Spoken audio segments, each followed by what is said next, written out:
নমস্কার, স্কিল বাংলা চ্যানেলে আপনাদের প্রত্যেককে স্বাগত জানাই।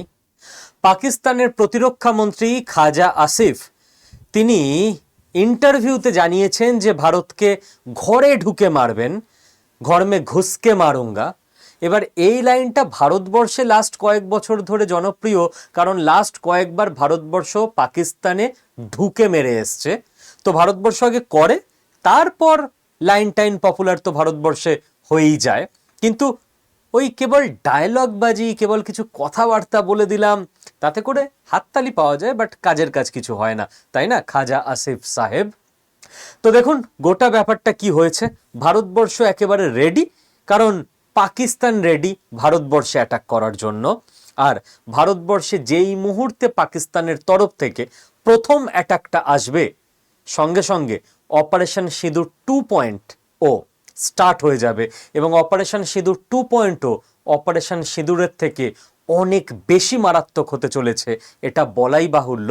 এবং তার টোটাল পরিকল্পনা প্ল্যানিং কি হতে চলেছে, কেন আমরা এই আলোচনা করছি, সেটা পরপর এই ভিডিওতে আমরা আলোচনা করে নেব। চলুন শুরু করা যাক। দেখুন, ইনি হচ্ছেন পাকিস্তানের প্রতিরক্ষা মন্ত্রী খাজা আসিফ। তো এই ভদ্রলোক মানে অভদ্রলোক, ইনি নিউজ চ্যানেলে বলেছেন যে ভারতবর্ষে মারাত্মক রকমভাবে অ্যাটাক করা হবে, ঘর মে ঘুসকার মারুঙ্গা, এইসব বলেছে। তারপর আবার বলছে we will strike RSS camps, হচ্ছে আমরা আরএসএস এর ক্যাম্পে স্ট্রাইক করব, বোম টোম ফেলবো। বাবা, আরএসএস কেই ভয় পেয়ে যাচ্ছে ভাই, ইন্ডিয়ান আর্মি কি জানি হার্ট অ্যাটাক ফ্যাটাক না হয়ে যায়। ঠিক আছে, তো এই যে ব্যাপারটা, পাকিস্তান অকারণে, ইন্ডিয়া কিচ্ছু বলেনি, কিচ্ছু করেনি, ইন্ডিয়াকে গিয়ে মারবো, আরএসএস ক্যাম্পে বোম ফেলবো, এসব করছে কেন? তার কারণ আছে। এই কারণটা আগে আমরা বুঝে নিই ভালো করে, ঠিক আছে? দেখুন, ভারতবর্ষ এই মুহূর্তে একটা গ্রোয়িং নেশন। ভারতবর্ষের টার্গেট কি? আমাদের পাকিস্তান নিয়ে ভেবে লাভ নেই, আমরা যাতে দ্রুত ইকোনমিক্যালি গ্রো করতে পারি, আমাদের দেশের প্রত্যেকটা মানুষের জীবনের মান যাতে আরো বাড়তে পারে, সবাই যাতে আরো বেটার লাইফ লিড করতে পারে, এটা ভারতবর্ষের ইন্টেন্ট। পাকিস্তান নিয়ে ভারতবর্ষের কি ইন্টেন্ট? ওরাও টেরোরিজম ছেড়ে দিয়ে উন্নয়নের পথে চলে আসুক, ওরাও ভালো করতে থাকুক ভারতবর্ষকে ফলো করে। এবার পাকিস্তানের ইন্টেন্ট কি? পাকিস্তান যে ইডিওলজিতে বিশ্বাস করে, ওদের কাছে ইন্টেন্ট হচ্ছে যে আমরা তো গ্রো করতে পারবো না কোনোভাবে, আমরা তো ক্রমশ পিছিয়েই যাচ্ছি, তো ভারত গ্রো করছে এটা দেখলে আমাদের কষ্ট হয়, ভারতকে আটকাতে হবে, এটা ওদের ইন্টেন্ট। এবার কেন ভারতকে ওরা কনস্ট্যান্ট নিজের দেশের জনগণের কাছে শত্রু বানিয়ে রাখে? ওরা কিন্তু নিজের দেশের জনগণকে এবং সারা পৃথিবীকে বলতে শুরু করেছে যে ভারত যুদ্ধের প্রস্তুতি নিচ্ছে, তাই আমাদের কিন্তু রেডি থাকতে হবে, প্রিএমপ্টিভ অ্যাটাক দরকার পড়লে করতে হবে। মনে করা হচ্ছে যে সামনের 1-2 মাসের মধ্যে পাকিস্তান প্রিএমপ্টিভ অ্যাটাক নামে ভারতবর্ষে প্রথম কিছু আক্রমণ করতে পারে। প্রিএমপ্টিভ অ্যাটাকের মানে হচ্ছে ওয়ার পরিভাষায় যে শত্রু দেশ তৈরি হয়ে গেছে, তোমার কাছে ইন্টেল আছে, তো শত্রু দেশ অ্যাটাক করার আগেই তুমি অ্যাটাক করে দিচ্ছ। আর ভারত তো আজ অব্দি কোনোদিন কোনো দেশের ওপর অকারণে নিজে থেকে ফার্স্ট অ্যাটাক করেনি, করবেও না। সারা পৃথিবী জানে ভারত একটা রেসপন্সিবল নেশন, রেসপন্সিবল কান্ট্রি। তাহলে পাকিস্তান কেন নিজের দেশে বারবার বলছে যে ভারত তৈরি হচ্ছে আমাদের মারার জন্য, আমাদের আগে ওদের অ্যাটাক করতে হবে? তার 4টে কারণ আছে মূলত। দেখুন, পাকিস্তানের যে মেন ক্ষমতা সেটা কার হাতে? সেনাবাহিনীর হাতে, আর্মির হাতে, তাই তো? এবার এই যে পাকিস্তানে কোনো বিরোধী দল নেই, ইমরান খানকে জেলের মধ্যে ভরে রাখা হয়েছে, আলটিমেটলি আর্মি যাকে ক্ষমতায় বসিয়েছে তাকেই পাকিস্তানের লোক ভোট দেয়, ভোট না দিলেও আর্মি ওকে ক্ষমতায় বসিয়েই দেবে, কারণ বিরোধী দলকে তো আর্মি আগেই সরিয়ে দিয়েছে। তো পাকিস্তানের 10% মানুষ তো থাকতে পারে যাদের কমন সেন্স, বোধ বুদ্ধি আছে। তারা হয়তো ভাবতে শুরু করবে যে ভাই, আমার দেশে ভোট হয় না কেন, আমাদের ডেমোক্রেসি নেই কেন, আর্মি সব ঠিক করে দেয় কেন, এটা তো ঠিক না। এটা যাতে না ভাবতে পারে, আর্মির যাতে পলিটিক্যাল লেজিটিমেসি থাকে এবং আর্মির পাওয়ার নিয়ে যাতে কেউ কোশ্চেনই না তুলতে পারে, সেই জন্য আর্মিকে সবসময় চিন্তা করতে হয় যে আমি পাকিস্তানের জনগণকে অল টাইম বলে রাখবো, ওই যে ভারত চলে আসবে, ভারত জুজু দেখাবো, ওই যে ভারত চলে আসবে, কিন্তু তখন পাকিস্তানের লোক বলে না না না ভারত চলে আসবে, আপনারা আটকান। আর্মি বলবে ঠিক আছে, চুপচাপ থাকো, ভোট টোট করতে হবে না, আমরা আছি, আমরা আটকে নিচ্ছি। Second, budgetary dominance. পাকিস্তানের আর্মি পৃথিবীর অন্যতম করাপ্টেড আর্মি। পাকিস্তানের আর্মির যারা বড় বড় অফিসার হয় তাদের ইউরোপ আমেরিকাতে বড় বড় বাড়ি গাড়ি প্রচুর সম্পত্তি থাকে, ছেলে মেয়ে বউ বাচ্চা তারা ইউরোপ আমেরিকাতেই থাকে। এবার এই করাপশনটা কোত্থেকে করে পাকিস্তানের আর্মি?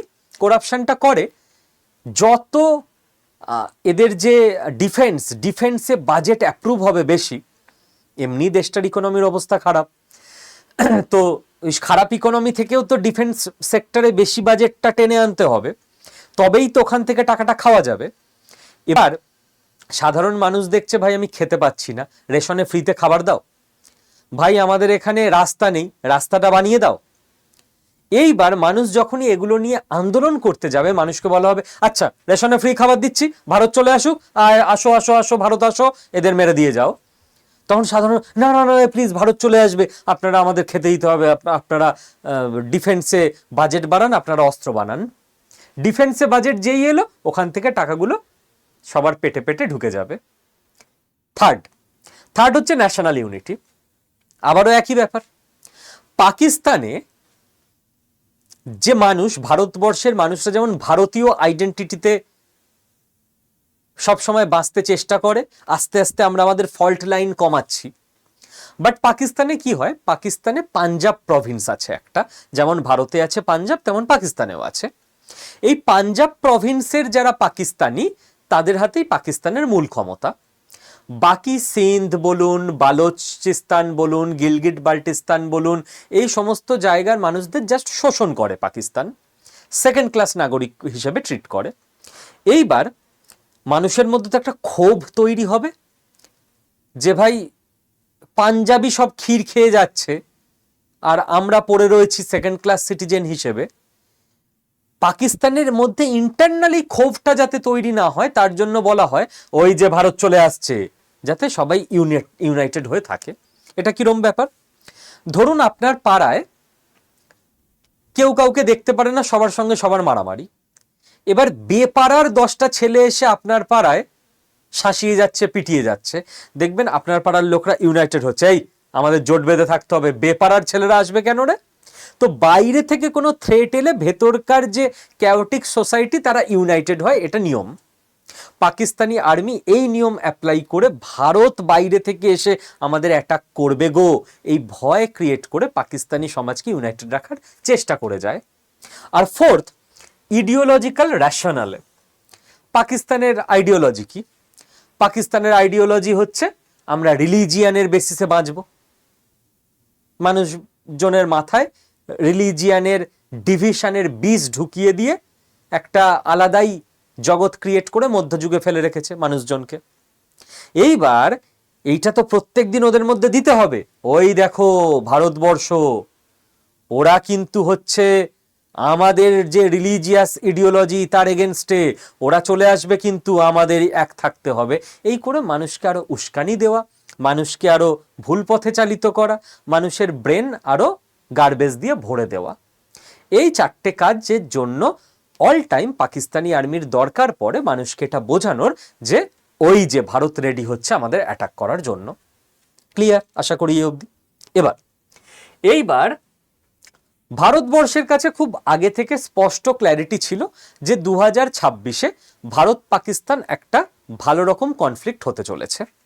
কারণ ইউএসের যে থিঙ্ক ট্যাঙ্ক, ইউএসের যারা ওয়ার এক্সপার্ট, যারা ডিপ্লোম্যাট, যারা থিঙ্ক ট্যাঙ্ক, তারা অনেক আগে থেকেই বলছিল যে 2026-এ ভারত এবং পাকিস্তানের একটা কনফ্লিক্ট হবেই, এবং এই কনফ্লিক্টের প্রথম 3 দিনেই নির্ণয় হয়ে যাবে সবকিছু যে কোন দিকে এই কনফ্লিক্টটা যেতে চলেছে। তো ভারতবর্ষের মতো করে প্রস্তুতি কিন্তু নিয়ে নিয়েছে যে পাকিস্তান তো কিছু একটা করবেই, এবং গরমকাল আসছে, ভারতবর্ষ আবার জল আটকাবে, কলকাতায় আবার লোকজন মিছিল করবে, পাকিস্তানের জল কেন আটকানো হবে, পাকিস্তানি প্রেমী মানুষজন। আগের বার নাটক দেখেছিলেন তো কলকাতার রাস্তায়। তো পাকিস্তান বেপরোয়া হয়ে কিছু একটা স্টেপ নেবে, এবং পাকিস্তানের ইকোনমির অবস্থা খুব বাজে, তো মানুষ যাতে রিভোল্ট না করে, পাকিস্তানের মানুষকে দেখাতে হবে আমরা ভারতের সঙ্গে যুদ্ধ করছি। তো ভারতবর্ষ এই অবস্থার আঁচ আগেই করে নিয়েছে যে এটা হতে চলেছে, আমাদের রেডি থাকতে হবে। তো এই নিয়ে আমাদের চাপ নেওয়ার দরকার নেই। অজিত দোভাল স্যার এবং টিম এবং আমাদের আর্মি, নেভি, এয়ারফোর্স চিফরা সবকিছু রেডি করেই রেখেছে, এবং আমরা হচ্ছি সেই দেশের জনগণ যাদের দেশ যুদ্ধ করলেও আমরা রিল্যাক্সে থাকি। মানে অপারেশন সিঁদুর চলছে, ইন্ডিয়া পাকিস্তান যুদ্ধ হচ্ছে, কারোর কোনো আপনাদের টেনশন হয়েছে বলে তো মনে হয় না যে আমার মাথায় মিসাইল এসে পড়তে পারে। নিজের দেশের ডিফেন্সের ওপর আমাদের ওই লেভেলের ভরসা আছে। এবং আমি একটা ছোট্ট শর্ট ভিডিও আপলোড করেছিলাম বোধহয় গতকাল রাতেই, আপনারা কজন দেখেছেন জানি না, এই চ্যানেলেরই শর্টসে কয়েকটা হিন্ট খুব ক্লিয়ারলি পাওয়া যাচ্ছিল যে কিছু একটা হতে চলেছে।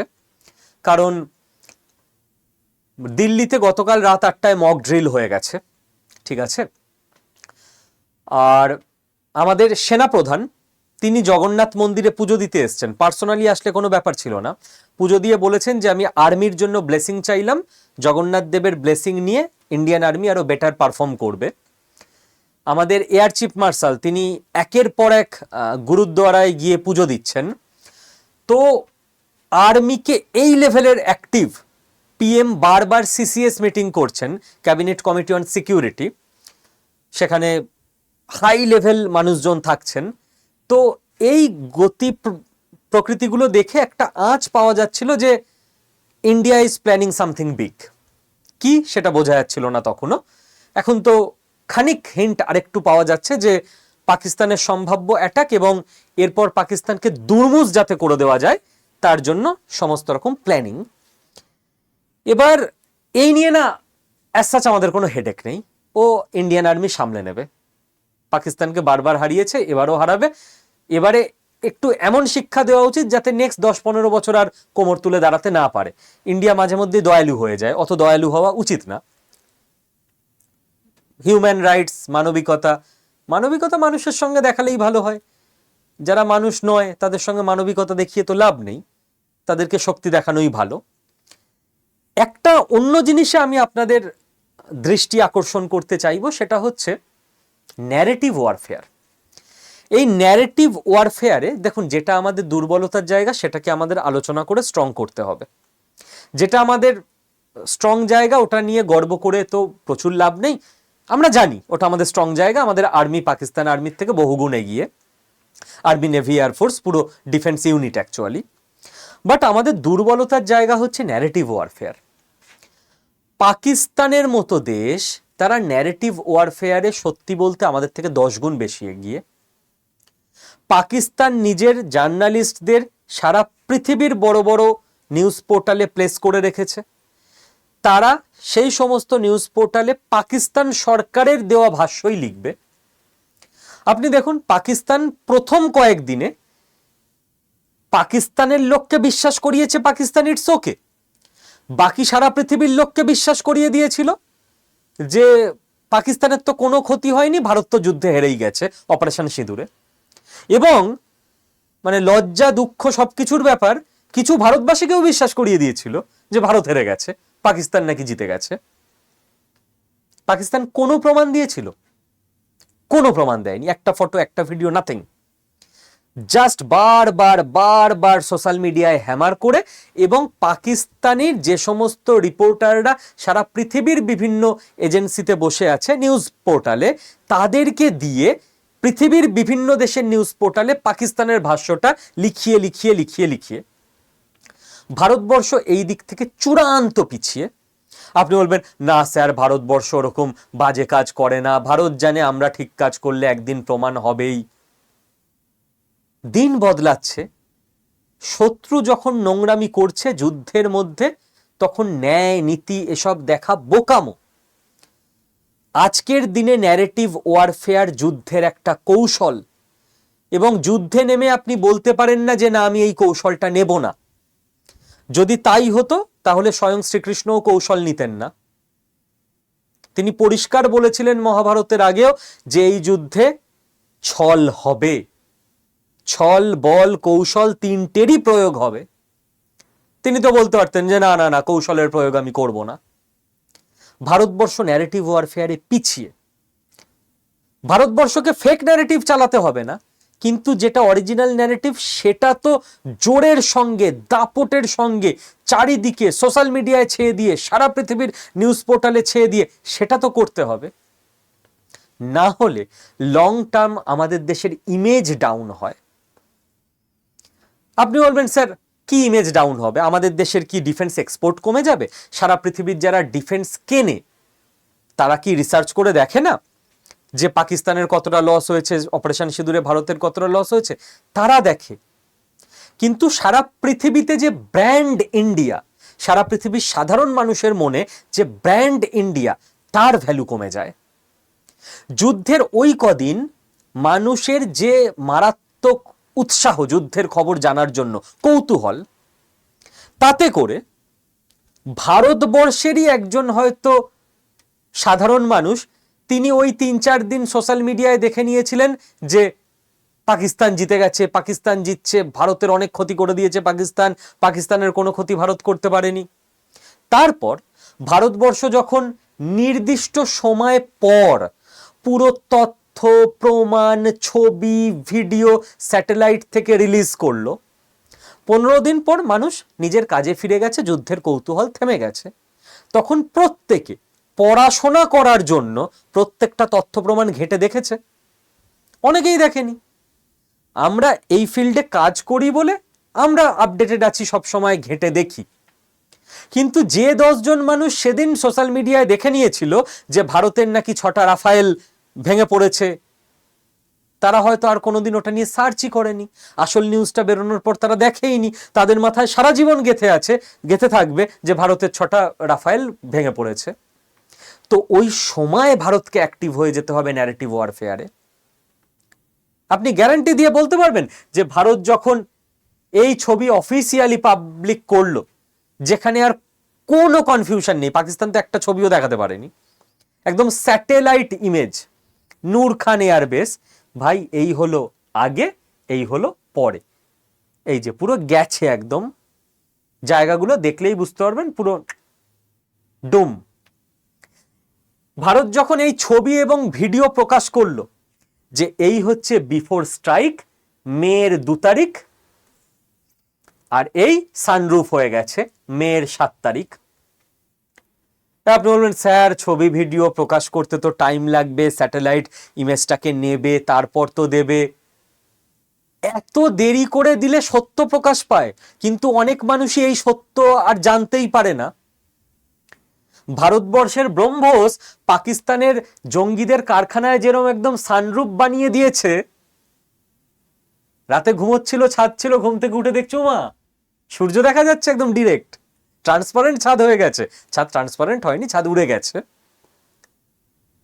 এবং এখানেও যারা শুয়ে টুয়ে ছিল তারা দেখছে আরে শরীরটা হালকা হালকা লাগছে, আরে শরীর হালকা হালকা লাগেনি, আপনি স্বর্গে চলে গেছেন, শরীরই নেই আর। তো এইটা কি সবার কাছে পৌঁছেছিল? পৌঁছায়নি। তো ভারতবর্ষকে ন্যারেটিভ ওয়ারফেয়ারে অনেক স্পিড নিতে হবে, লক্ষ্য করতে হবে, টাকা ইনভেস্ট করতে হবে, গভর্নমেন্ট লেভেলে আলোচনা করতে হবে, এর জন্য কমিটি বানাতে হবে, এক্সপার্ট কমিটি, যা যা করার সেটা করতে হবে। না হলে সাইকোলজিক্যালি ভারতবাসীর মোরাল ডাউন হয়ে যায়, যেখানে ফিজিক্যালি আমরা যুদ্ধেই জিতলাম লাস্ট অবধি, কিন্তু সাইকোলজিক্যালি কয়েকদিন মুখে বলচালে পাকিস্তান জিতে বেরিয়ে গেল। এটাই বা কেন হতে দেব আমরা?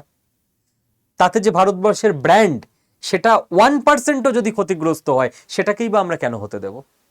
তো এই ব্যাপারটা আজকের দিনে খুব জরুরি। কোথায় কোথায় গিয়ে ভারত মেরে এসছে, ঘর মে ঘুসকে মারুঙ্গা, খাজা আসিফ, এই যে ম্যাপ, ঘরে ঢুকে আমরা মেরে এসছি। আগে কথা পরে কাজ, এটা পাকিস্তানের ভাষ্য, আমরা তো বলি আগে কাজ। সানরুফ করে আসবো আগে ঢুকে আমরা, তারপর কথাবার্তা বলে দেবো। এইটা হচ্ছে সেই ইকোনমিক টাইমসের একটা আর্টিকেল আমি পড়ছিলাম, আমার মনে হলো আপনাদের জন্য দেখাই। আফটার অপারেশন সিঁদুর experts call for action against cognitive warfare spreading anti India narratives.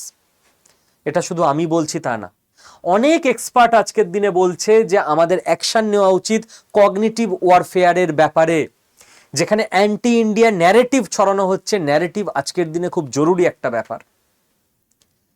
তো এই ব্যাপারটাতে ইন্ডিয়ার নজর দেওয়া উচিত। ডিফেন্সে আমরা জিতে বসে আছি, ওরা যদি হারতে চায় অ্যাটাক ফ্যাটাক করুক, কোথায় করতে চায় ওদের ব্যাপার। আর যত দিন যাচ্ছে ইন্ডিয়ান আর্মি নিজেকে আরো আরো আরো স্ট্রঙ্গেস্ট বানিয়েই যাচ্ছে। এখন আবার আমাদের আর্মিরা একটু পিছনের সারিতে থাকবে, পাকিস্তানের আর্মি যদি সামনাসামনিও আসে তো আমাদের রোবট আর্মি তৈরি হয়ে গেছে, আগে আমাদের রোবটরা যাবে। ওরা গিয়ে, রোবট তো মরবে না, ঠিক আছে, ওরা মানুষ পাঠাক, আমরা রোবট পাঠাবো, আমাদের পড়াশোনা আছে, টেকনোলজি আছে। তো ইন্ডিয়ান আর্মি মারাত্মকভাবে টেকনোলজি, এআই, রোবোটিক্স সবকিছুতে অ্যাডভান্সড হচ্ছে। প্রত্যেক একটা দিন যাচ্ছে ইন্ডিয়ান আর্মি এক স্টেপ করে এগিয়ে যাচ্ছে।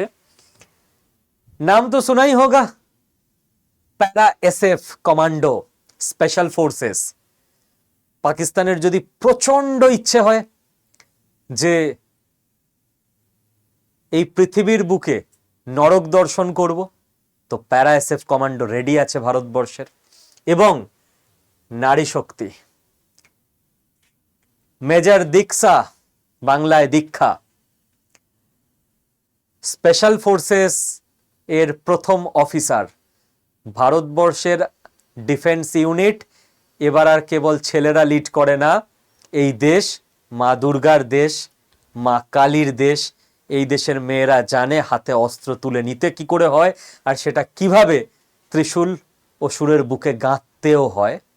এবং আবারও ভারতবর্ষে নারী শক্তির দেশে নারী শক্তির প্র্যাকটিক্যাল জয়গান শুরু হয়ে গেছে, কারণ নারীরাও ভারতবর্ষের প্রত্যেক ইউনিটে নিজের সামর্থ্য, ক্যাপাবিলিটি দেখাতে শুরু করে দিয়েছে। পাকিস্তানের যদি এরপরও ইচ্ছে থাকে লাগতে আসবে, বাকি আমরা তো তৈরি। আমি খালি 5টা পয়েন্টই লাস্টে বলবো, ডিফেন্স নিয়ে আলোচনা করার জায়গাই নেই, কারণ ওখানে যা করার করা হয়ে গেছে। আমাদের খেয়াল রাখতে হবে বাংলাদেশ বর্ডার, কারণ পাকিস্তান খুব করে চেষ্টা করবে বাংলাদেশ বর্ডার দিয়ে, সেন্সিটিভ এরিয়া দিয়ে, জঙ্গল দিয়ে, পাহাড়ি এলাকা দিয়ে জঙ্গি অনুপ্রবেশ ঘটানোর। কারণ কাশ্মীর ভারতীয় আর্মি এবং ভারতবাসীরা মারাত্মকভাবে দখল করে রেখে দিয়েছে, এক একটা ইঞ্চি ইঞ্চি জমি, সেখানে কোনো অনুপ্রবেশ হতে পারছে না। তো পাকিস্তান টার্গেট নিয়েছে বাংলাদেশ বর্ডার, অনুপ্রবেশ আটকাতে হবে। যে গভর্নমেন্টই থাকুক না কেন রাজ্য সরকারগুলোতে, বাংলাদেশ বর্ডার লাগোয়া রাজ্যে, আসামে হোক, পশ্চিমবঙ্গে হোক, ঝাড়খণ্ডে হোক, বিহারে হোক, স্টেট গভর্নমেন্টকে মারাত্মক অ্যাক্টিভ হতে হবে। সবকিছু সেন্ট্রাল ফোর্স করে ফেলতে পারবে না। লোকাল মানুষদের অ্যাক্টিভ হতে হবে। সুন্দরবনের কোনো জঙ্গল দিয়ে 2জন জঙ্গি ঢুকে যাচ্ছে বাংলাদেশ দিয়ে, সুন্দরবনের জঙ্গলের প্রত্যেকটা ইঞ্চি ইঞ্চি জায়গা সুন্দরবনের বাসিন্দারা চেনে, প্যারা এসএফ কমান্ডো চিনবে না। লোকাল মানুষদের গুরুত্ব কতটা এইরকম সেন্সিটিভ টাইমে বোঝা যায়। সেকেন্ড, আমাদের ইন্টারনাল সিকিউরিটির দিকে খেয়াল রাখতে হবে। সার্ভেলেন্স এবং অ্যাকশন, কে কোথায় দেশবিরোধী কাজ করছে, দেশবিরোধী কথা বলছে, তাকে দিয়ে তো পরবর্তীকালে স্ট্র্যাটেজিক সাবোটাজ করিয়ে দিতে পারে পাকিস্তান। পাকিস্তানে জল বন্ধ করা হয়েছে বলে কলকাতার বুকে মিছিল হচ্ছে, এরা হচ্ছে কি সব হিউম্যান রাইটস, মানবতাবাদী। এর মধ্যে তো পসিবল পাকিস্তানপন্থী সাপোর্টার লুকিয়ে আছে, 1000 জন থাকলে তার মধ্যে 10 জনকে পাওয়াই যাবে। পাকিস্তান এই 10 জনকে দিয়ে তো যুদ্ধ চলাকালীন আর্মি বর্ডার সামলে নেবে, দেশের মধ্যে বিভিন্ন কিছু ঘটিয়ে দিতে পারে। এদেরকে চিহ্নিত করা দ্রুত এবং অ্যাকশন নেওয়া, এবং সেই সময় আমার আপনার দায়িত্ব নিজের দেশের আর্মির সঙ্গে দাঁড়িয়ে থাকা। ওই কে সোশ্যাল মিডিয়ায় বলল, আহারে মানুষটা প্রতিবাদ করছিল, তাকে গ্রেপ্তার করে নিয়ে যাওয়া হলো, বেশ করেছে। পাকিস্তানের কেন জল বন্ধ তাই নিয়ে কলকাতায় প্রতিবাদ চলবে? যে পাকিস্তান থেকে জঙ্গি এসে পেহেলগামে আমার দেশের মানুষদের মেরে যায়, তাকে আজীবন কারাদণ্ড দেওয়া উচিত। আহারে বিচার হবে না, কোনো বিচারের দরকার নেই। আর এইটা সাধারণ মানুষদের আওয়াজ তুলতে হবে, যাতে করে ডিফেন্স সেক্টর পর্যন্ত এই ভরসা পায় যে আমরা রাস্তায় নেমে কোনো অ্যাকশন নিলে এদেশের জনগণ আমাদের সঙ্গে থাকবে, জনগণ আমাদের এগেনস্টে কথা বলবে না। এবং বাকি অজিত দোভাল স্যার গুরুদেব আছেনই, যিনি আশা করা যায় এই ব্যবস্থা করেই রাখবেন যে যখন ইন্ডিয়ার মিসাইল ব্রহ্মসগুলো পাকিস্তানে একের পর এক পড়তে থাকবে, তখন বিএলএ বালুচিস্তান লিবারেশন আর্মি নিচ থেকে অ্যাটাক করবে, ওপর থেকে আফগানিস্তান থেকে তালিবান অ্যাটাক করবে, ভিতরে টিটিপি তেহরিকি তালিবান পাকিস্তান তারা বিভিন্ন জায়গায় বিস্ফোরণ ঘটাবে। বাকি কাজ তো ইন্ডিয়ান আর্মি করেই নেবে। আর এ ব্যাপারে আপনাদের কারোর কোনো রকম মতামত, ইনপুট কমেন্ট সেকশনে অবশ্যই জানাবেন। আপনাদের প্রত্যেকের কমেন্ট আমি পড়ি, রিপ্লাই করতে পারি না, হার্ট রিয়াক্ট করে দিই। এবং আমার তরফ থেকে যারাই এই চ্যানেলে কমেন্ট করেন বা ভিডিওগুলো অন্তত লাইক করেন বা আর 5 জন মানুষের সঙ্গে শেয়ার করে নেন, যাতে তারাও জিওপলিটিক্যাল পরিস্থিতি সম্পর্কে অবগত থাকতে পারে, তাদের সকলকে আমার তরফ থেকে অনেক অনেক ভালোবাসা, শ্রদ্ধা, প্রণাম, ধন্যবাদ। ভালো থাকবেন প্রত্যেকে।